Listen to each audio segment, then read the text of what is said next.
Hai korang, hari ni saya nak bawa korang tour dalam chalet Jospine. Jom, masuk.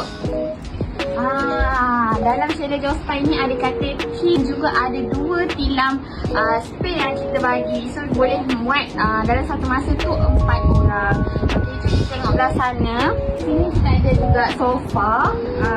Sofa ni view dia sungai dan boleh nampak dekat luar sini.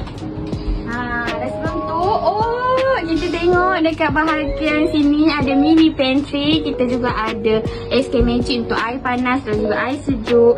Kita ada juga cukup untuk calories. Ada pinggan, cawan, semua cukup. Mini pantry. Ais ada disediakan. So korang tak payah risau, boleh bawa makanan. Kita tengok dekat bahagian luar. Ini view dekat bahagian luarnya.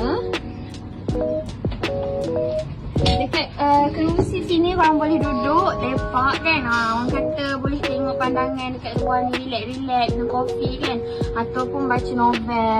Okay, jom kita tunjuk lagi special yang korang kena tengok.